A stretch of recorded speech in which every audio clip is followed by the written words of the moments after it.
Assalamualaikum warahmatullahi wabarakatuh. Selamat siang semuanya. Perkenalkan saya Rizky Sriwahyuni dari Manajemen 21K. Oke, dalam video kali ini saya akan membahas mengenai tujuan dan fungsi manajemen keuangan, yang dimana pembahasan ini merupakan lanjutan dari pembahasan di minggu kemarin, yang menjelaskan mengenai ruang lingkup manajemen risiko keuangan.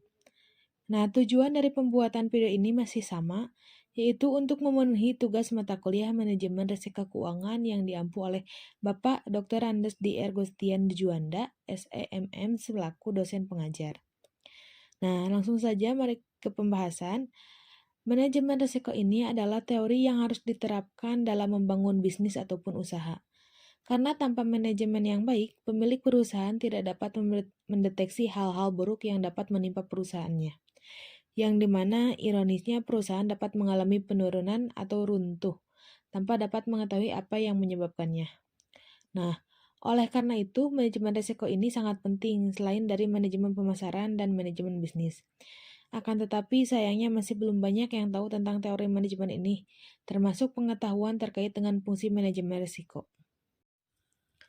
Oleh karena itu, mari kita sedikit bahas mengenai fungsi manajemen risiko ini.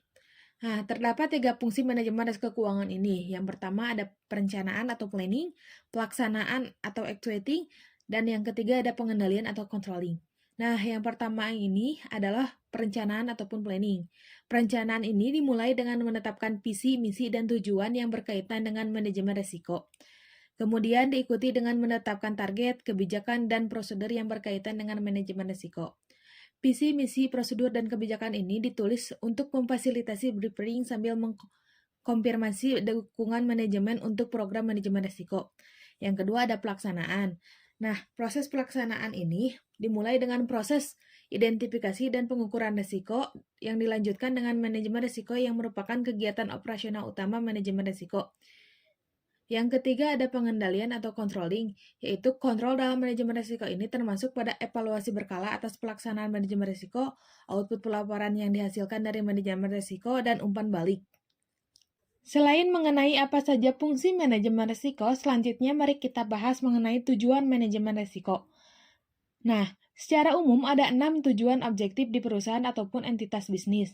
Pertama, untuk melindungi perusahaan. Yang kedua, membantu pembuatan kerangka kerja. Yang ketiga, untuk mendorong manajemen agar proaktif. Yang keempat, sebagai peringatan untuk berhati-hati. Yang kelima, meningkatkan kinerja perusahaan. Dan yang terakhir ataupun yang keenam adalah sosialisasi manajemen risiko. Nah, tujuan manajemen risiko keuangan yang pertama ini adalah melindungi perusahaan. Nah, tujuannya adalah untuk memberikan perlindungan terhadap perusahaan dari tingkat risiko yang signifikan yang dapat menghambat proses pencapaian tujuan perusahaan. Yang kedua adalah untuk membantu pembuatan kerangka kerja. Tujuannya adalah untuk membantu dalam proses pembuatan kerangka kerja manajemen risiko yang konsisten untuk risiko dalam proses bisnis dan fungsi dalam manajemen suatu perusahaan. Yang ketiga adalah untuk mendorong manajemen agar proaktif. Tujuannya untuk mendorong manajemen untuk bertindak proaktif dalam mengurangi risiko yang potensial dan membuat manajemen risiko sebagai sumber keunggulan kompetitif dan kinerja perusahaan.